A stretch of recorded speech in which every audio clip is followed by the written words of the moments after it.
Most people think getting healthy starts with a better diet, a harder workout, or more motivation. But what if the real reason you keep falling off track has nothing to do with discipline? What if the problem is the identity that you're carrying every day?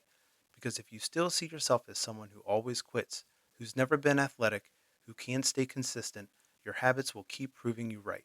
Today, we're going to talk about the health identity shift and why becoming healthy starts long before the results show up. Yeah. Uh. Wake up early, no excuses made. Pressure bills, but I don't break. Hard habits, that's the code I live. Discipline gives what motivation can't give. When it's heavy, I lean in more. That's what pressure's for. Built through pain, not comfort zones. This is where the stronger grown. Welcome back to Hard Habits. Today, we're going to talk about something that might be the most important concept in behavior change: identity. Most people think health change is about discipline. They think success belongs to people who are more driven, more motivated, more mentally tough, more consistent by nature. Others think it's about information. They think if they just found the right plan, the right workout, the right diet, the right supplement, everything would finally click. But there's something deeper than discipline, something deeper than motivation, something deeper than information. And that thing is identity. Who you believe you are determines what you repeatedly do, and what you repeatedly do determines your results. That means if you want lasting health change, you can not only change your actions, you have to change the story of who you believe you are, because behavior that conflicts with identity rarely lasts. But behavior that matches identity becomes natural. Today, we're going to unpack exactly what that means, how identity drives behavior, how old identities keep people stuck, and how to build a new health identity that creates lasting change.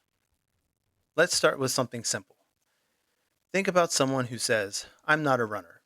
That person's probably not going to run. Not because they physically can't, not because they're incapable, not because they're born unable to move, but because running conflicts with their identity. If you believe deep down, "I'm not the kind of person who runs," then every run feels unnatural. Every attempt feels forced.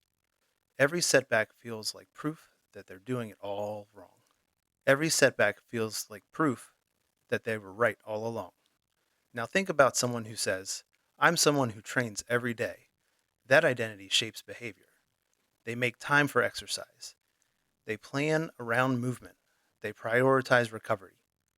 They notice opportunities to be active. When they miss a workout, they don't conclude that they failed. They simply feel off routine because their identity pulls them back. That is the power of identity. Identity directs attention. Identity shapes decisions. Identity influences standards. Identity changes what feels normal. Let's take nutrition. Someone who says, "I have no control around food," will likely act like someone with no self control around food. But someone who says, "I'm someone who fuels my body well," will begin noticing choices through a different lens. Not because they're perfect, because they're aligning their behavior with identity. The same applies to sleep. Someone who says, "I've always been a night owl who runs on fumes," will often keep repeating those patterns. Someone who says, "I'm someone who protects my recovery," begins to treat sleep differently. Identity changes priorities, and priorities change behavior. That is why two people can have the same information and create very different outcomes, because they are operating from different identities. Many people carry a health identity that works against them, and often they don't even realize it. It sounds like this: "I've always struggled with my weight. I'm not athletic. I'm just bad at routines. I don't have discipline. Can never stay consistent. I always stop and start. I'm the unhealthy one in the family." These statements can feel harmless. They can feel honest. They can even feel factual. But repeated statements become internal beliefs, and internal beliefs shape behavior. If you believe, "I always quit," then the moment things get difficult, quitting feels normal.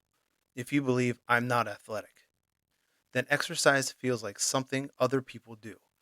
If you believe I'm bad at discipline, then small lapses become confirmation. You miss one workout and think, see, that's just who I am. This is what makes identity so powerful. The brain constantly looks for evidence to confirm existing beliefs. So if you believe you're inconsistent, you notice every habit missed. You ignore every small win. You believe that you are unhealthy. You interpret setbacks as destiny. You overlook progress. This becomes a self fulfilling loop. Identity creates behavior. Behavior creates evidence. Evidence reinforces identity, and the cycle continues. Many people are trying to build health habits on top of an identity that rejects those habits. That is why it feels like constant friction. They're having to act like one person while behaving like another, and that tension is exhausting.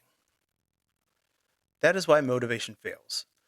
Motivation can get you started, it can create momentum, it can help you take action for a week or two, but motivation cannot permanently override identity.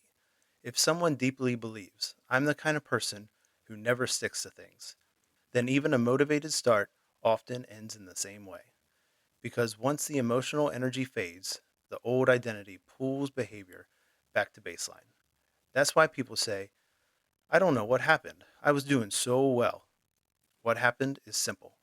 Temporary motivation ran into permanent identity, and identity won. This is why extreme plans fail. Someone with identity of chaos tries to follow a hyper-structured routine. Someone who sees themselves as sedentary tries to suddenly train 6 days a week. Someone who sees themselves as a stress eater tries to white knuckle perfect nutrition. The plan may be good on paper, but it doesn't match identity. And what doesn't match identity creates resistance. Lasting change happens when habits are used to gradually reshape identity, not when motivation tries to overpower it. Real transformation begins when someone changes the language. Instead of saying, I'm trying to get healthy, they begin saying, I'm becoming someone who takes care of my health. Notice the wording. Not perfection, not instant mastery, becoming. And that word matters because identity can evolve. You do not need to become a new person overnight. You need to begin practicing being that person. You do not need to say, I'm an elite athlete. You can say, I'm becoming someone who moves consistently. You do not need to say, I eat perfectly. You can say, I'm becoming someone who chooses food that supports my body. You do not need to say, I never miss. You can say, I'm becoming someone who returns quickly. That is realistic identity change, flexible, progressive based, evidence based. And here's the key every habit you complete becomes evidence. Every walk, every workout, every protein focused meal, every early bedtime, every time you recover from slipping. Every one of those actions casts a vote for your new identity. One workout may not transform your body, but it can transform your self perception. One healthy meal may not change your labs, but it can reinforce I'm someone who follows through. Small actions matter because they are evidence. So, how do you apply this in real life? Start by changing the question you ask yourself. Instead of, what do I feel like doing today? Ask, what would a healthy version of me do today? Instead of, I ruined the day. What would someone committed to their health do now? Instead of, I missed a workout, ask, what would someone consistent do tomorrow? This removes drama. It removes shame. It shifts behavior back to identity. Use identity based standards, not perfection based standards. Someone with a healthy identity still has a stressful day, still misses workouts, still eats dessert sometimes, still has imperfect weeks, but they do not interpret imperfection as failure. They interpret it as normal life. Then they return. That return is identity in action. I want you to try something today. Write 2 sentences. First, my current health identity is. Be honest, not harsh, just honest. Maybe it sounds like I'm someone who starts strong and fades. I'm someone who puts everyone else first. I'm someone who knows what to do but struggles to do it. Now write the second sentence. My future health identity is maybe I'm someone who keeps promises to myself. I'm someone who trains consistently. I'm someone who protects my energy. I'm someone who lives like health matters. Now, look at the gaps between those two statements. The gap is the journey, and habits are how you cross it. Not giant, dramatic action. Small, repeated behaviors. Small, repeated behaviors, done often enough that they become evidence, and eventually, belief. Because the truth is this: you do not rise to the level of your goals, you tend to fall to the level of your identity. So if you want different results, build a different identity. One walk at a time, one workout at a time, one meal at a time, one promise kept at a time. Thanks for being here, and if this episode helped you, share it with someone who needs it. And I'll see you on the next episode of Hard Habits. Yeah. Wake up early, no excuses made.